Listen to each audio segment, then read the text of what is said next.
Shout out to these fans for coming up with the idea to this video. If you have any cool ideas for a future video, let me know in the comments below. I may just give you a shout out.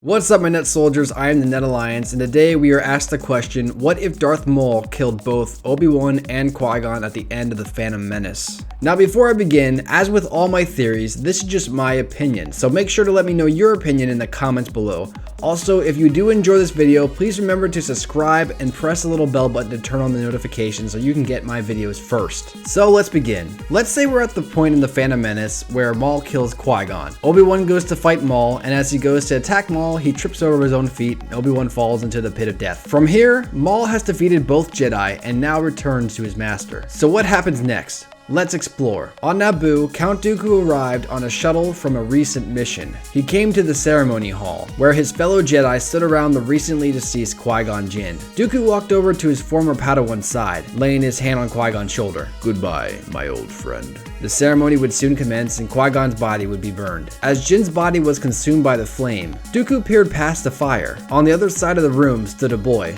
all alone. A boy with immense power. Dooku soon met up with Master Yoda and Master Windu after the ceremony. "A great loss, this is," Yoda said, giving his condolences as he handed Dooku Qui-Gon's recovered lightsaber. "You said something about a Sith in your message." Dooku responded, taking Qui-Gon's saber in his hand. "Yes," Windu said. "Senator Amidala had confirmed it." "Then the Jedi's course of action?" Dooku asked, placing the lightsaber hilt on his belt. "Course of action?" Windu questioned. Dooku looked at both Master Jedi confused. "Is there no working plan in place to combat this Sith threat?" Yoda fixed his posture. "Plan, you say?" Windu cut in. "Dooku, this just happened. Besides, we have no idea where to begin our search." Dooku snapped back.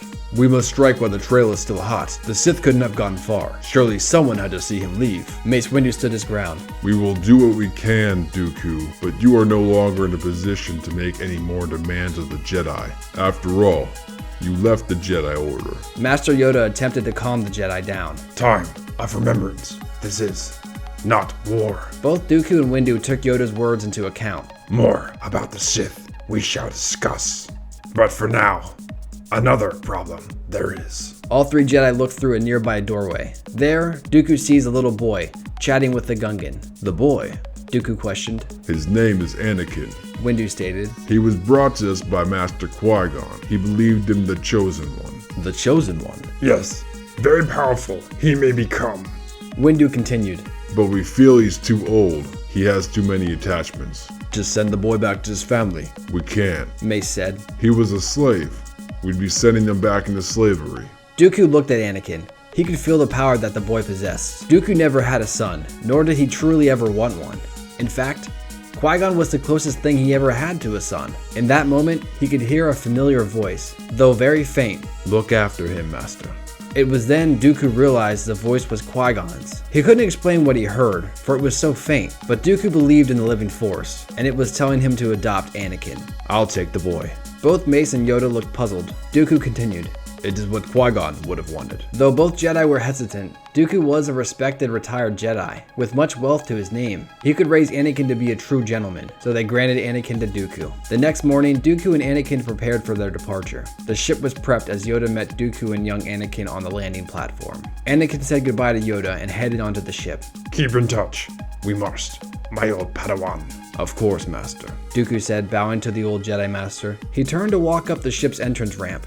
"But Dooku," Yoda said. Dooku turned his head towards Yoda. "Train the boy. You cannot. For a Jedi, you are no longer." Dooku turned back towards the ship, pausing for a moment to absorb what Yoda told him. "Of course, Master," Dooku repeated, boarding the ship. After a minute or two, Dooku's ship lifted from the landing platform and flew off to space. Along the way, the curious boy asked Dooku many questions, most of them pertaining to Qui-Gon. Dooku was astounded by Anakin's intelligence, especially for his young age. In fact, Anakin reminded the old Count much of Qui-Gon in his youth, back in the good old days. Eventually, they reached Sereno, which was Count Dooku's planet. Anakin stared in awe at the sight of Dooku's massive castle. "I hope you like it, Anakin, for this is your new home now." Months would pass pass and Dooku and Anakin would grow closer, but Dooku could still feel the power Anakin had, what he could really become. Each night, Dooku tried to speak with Qui-Gon, but no matter how hard he tried and how much he meditated, it was to no avail. He would spend copious amount of time, each day, searching for leads on where the Sith that murdered Qui-Gon had gone, but he found nothing. It was all these things that began to get Dooku. Even after all these years of his Jedi training, he wasn't strong enough. If Dooku was to find the Sith,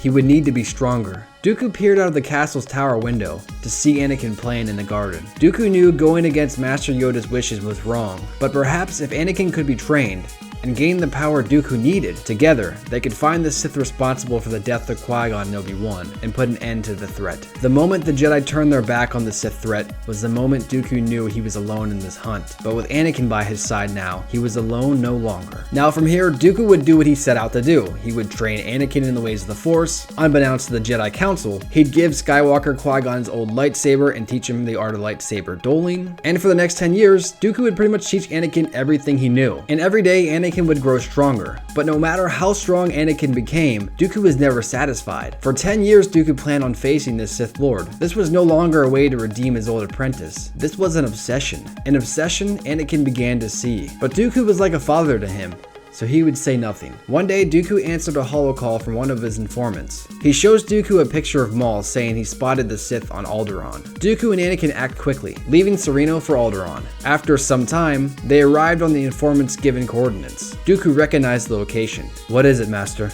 This is the house of Bail Organa, an old friend of mine. They entered the castle, finding many corpses, each marked with fatal lightsaber wounds. "This has to be him, Master. The Sith has to be here." The two fighters entered Bail's main office, where they saw Bail tied to a chair with a gag in his mouth. Standing by him was a figure in a black robe. The man turned to face Dooku and his Padawan. He lowered his hood, revealing a spiky red head and bright yellow eyes. Finally, after long last, it was the Sith Dooku was looking for. Dooku and Anakin wielded their sabers.